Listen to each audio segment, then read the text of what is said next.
فی بیوت اذن اللہ ان ترفع ویذکر فی اسمہ۔ مساجد عبادت، علم اور رشتہ داری اور صلۃ الرحمی کا مراکز ہیں۔ مسجد اور سراؤ عقیدے کا قلعہ ہے، بھائی چارے کو مضبوط کرنے کا میدان ہے اور معاشرتی زندگی میں عمدہ اقدار بونے کا ذریعہ ہے۔ وہ تمام باتیں جو امت کے درمیان تفرقہ بازی، غلط فہمیاں یا دنیاوی مفادات پر مبنی ایجنڈے کو جنم دیتی ہوں، ان سے پرہیز اور ان کا خاتمہ ضروری ہے۔ حضرت عمر رضی اللہ تعالیٰ عنہ نے فرمایا، جو کوئی شخص فضول بات کرنا چاہتا ہے، کوئی شعر کہنا چاہتا ہے یا بلند آواز میں گفتگو کرنا چاہتا ہے، اسے چاہیے کہ وہ مسجد کے حصے سے نکل کر اس کھلے میدان میں چلا جائے اور اپنی گفتگو کو جاری رکھے۔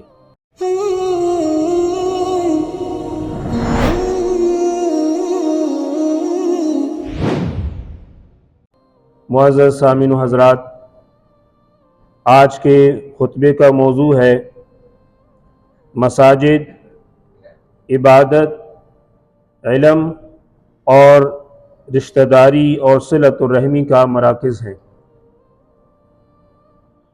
مسجد اور سراؤ کا نظام امت مسلمہ کی ترقی، علم کی اشاعت، معاشرے کی اتحاد اور مسلم معاشرے کی انتظامی معاملات کا مرکز ہے۔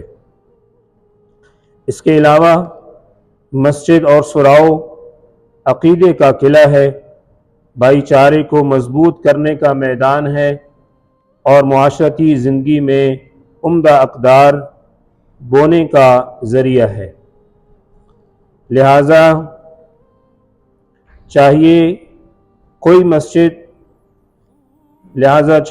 مسجد کے انتظام میں براہ راست شامل ہو یا شامل نہ ہو، امت مسلمہ کا ہر فرد اس بات کا ذمہ دار ہے کہ وہ پورے اخلاص، وابستگی اور ذمہ داری کے جذبے کے ساتھ اس نیک مقصد کے حصول کی کوشش کرے تاکہ تمام مسلمانوں کی فلاح اور کامیابی ممکن ہو۔ ہمارے صوبے نگری سملن کے مسلمان معاشرے نے ہمیشہ حقیقی اسلامی فہم اور سمجھ بوجھ کو اہمیت دی ہے، وہ سمجھ بوجھ جو قرآن اور سنت رسول صلی اللہ علیہ وسلم پر مبنی ہے۔ لہٰذا وہ تمام باتیں جو امت کے درمیان تفرقہ بازی، غلط فہمیاں یا دنیاوی مفادات پر مبنی ایجنڈے کو جنم دیتی ہوں، ان سے پرہیز اور ان کا خاتمہ ضروری ہے، تاکہ امت مضبوط اور قابل عزت بنی رہے اور اس میں اتحاد اور اتفاق باقی رہے۔ امام مالک رحمۃ اللہ علیہ کی کتاب الموطا میں یہ مذکور ہے کہ سیدنا عمر رضی اللہ تعالی عنہ نے مسجد کے ساتھ ایک کھلا میدان تعمیر کروایا جسے البطیحہ کہا جاتا تھا۔ پھر سیدنا عمر رضی اللہ تعالی عنہ نے فرمایا، من کان یرید ان یلغت او ینشد شعرا او یرفع صوتہ فلیخرج الی ہذہ الرحبہ۔ مفہوم؟ حضرت عمر رضی اللہ تعالی عنہ نے فرمایا، جو کوئی شخص فضول بات کرنا چاہتا ہے، کوئی شعر کہنا چاہتا ہے یا بلند آواز میں گفتگو کرنا چاہتا ہے، اسے چاہیے کہ وہ مسجد کے حصے سے نکل کر اس کھلے میدان میں چلا جائے اور اپنی گفتگو کو جاری رکھے۔ معزز سامعین و حضرات، یہ حضرت عمر رضی اللہ تعالیٰ عنہ کی نصیحت یہ واضح کرتی ہے کہ مسجد صرف مخصوص عبادات کی جگہ نہیں بلکہ روحانی تطہیر اور ایمان کے استحکام کا مرکز ہے۔ اس لیے مسلمانوں کو مسجد کے اندر بلند آواز سے بات چیت کرنے، شریعت سے متصادم شاعری کرنے یا دنیاوی امور پر بحث کرنے سے روکا گیا ہے، کیونکہ یہ ایسا طرز عمل دیگر نمازیوں کی خشوع و خضوع کو متاثر کر سکتا ہے۔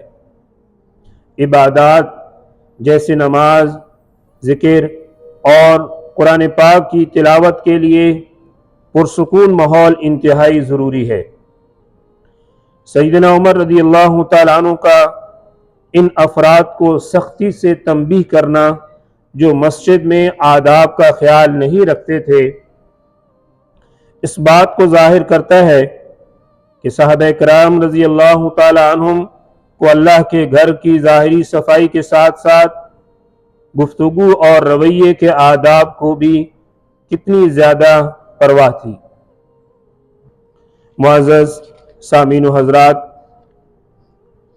ہمیں اس بات کو سمجھنا چاہیے کہ بنیادی طور پر ہم میں سے ہر ایک اس بات سے آگاہ ہے کہ مسجد عبادات کا مرکز ہیں اور امت کے آپس میں اتحاد کی علامت ہیں۔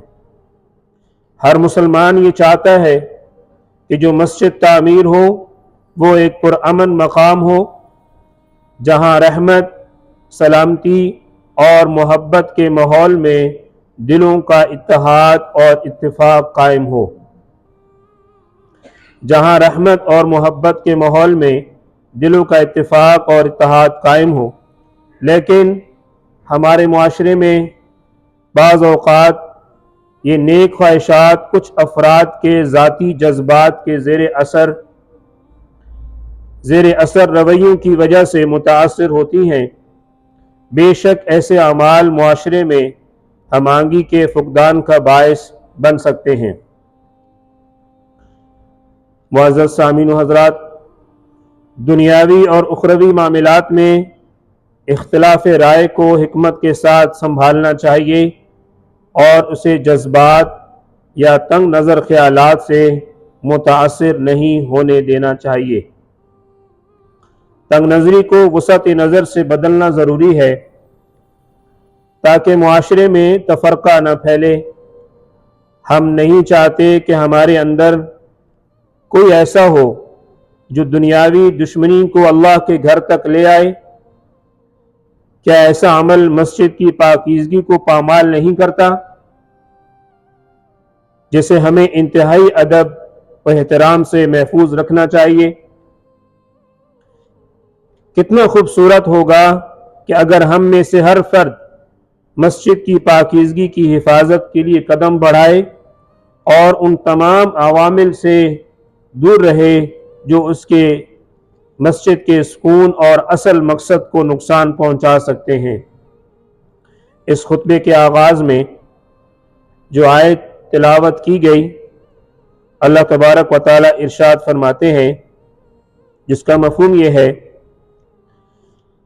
کہ ان گھروں کے اندر جنہیں بلند کیا جاتا ہے، جن کے اندر اللہ کا ذکر، اللہ کی یاد کو بلند کیا جاتا ہے، جن گھروں میں صبح اور شام اللہ کی تسبیح اور حمد بیان کی جاتی ہے، یہ عبادت ایسے لوگوں کی طرف سے کی جاتی ہے جن کا ایمان مضبوط ہے، جنہیں تجارت یا خرید و فروخت اللہ کے ذکر، نماز قائم کرنے اور زکوٰۃ ادا کرنے سے غافل نہیں کرتی۔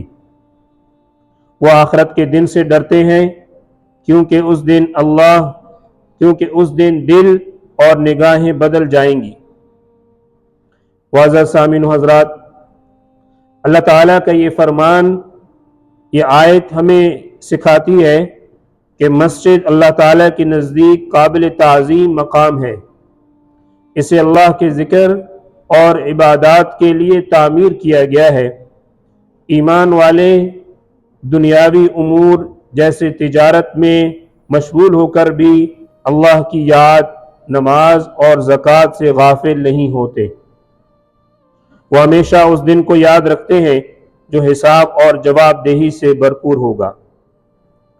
معزز سامعین حضرات، ہمارے بادشاہ تنکو محرز ابن المحروم تنکو منور نے 14 فروری 2025 کو ایک فرمان جاری فرمایا کہ مسجد اور سوراؤں کی پاکیزگی کو قائم رکھا جائے اور انہیں کسی بھی ایسے پروگرام یا بیان بازی سے دور رکھا جائے جس میں فتنہ پرستی، نسل پرستی یا سیاسی مفادات شامل ہوں۔ بادشاہ کا یہ فرمان شریعت کے تقاضوں کے عین مطابق ہے اور اس پر عمل پیرا ہونا نہایت اہم ہے۔ اس کا مقصد یہ ہے کہ اللہ کے گھر ایک پرامن اور باوقار ادارے کے طور پر قائم رہیں اور علم، اتحاد، سکون، بھائی چارے اور امت کی فلاح کا مرکز بنے رہیں۔ معزز سامعین حضرات، آج کے خطبے کے اختتام پر آئیے ہم سب مل کر مسجد اور سوراؤں کی حرمت کو قائم رکھنے کا عہد کریں، انہیں امت کے اتحاد کا، اتفاق کا اور دلوں کے آپس میں جوڑ کا مرکز بنائیں، علم کی اشاعت کا میدان بنائیں، ایمان کی پناہ گاہ بنائیں۔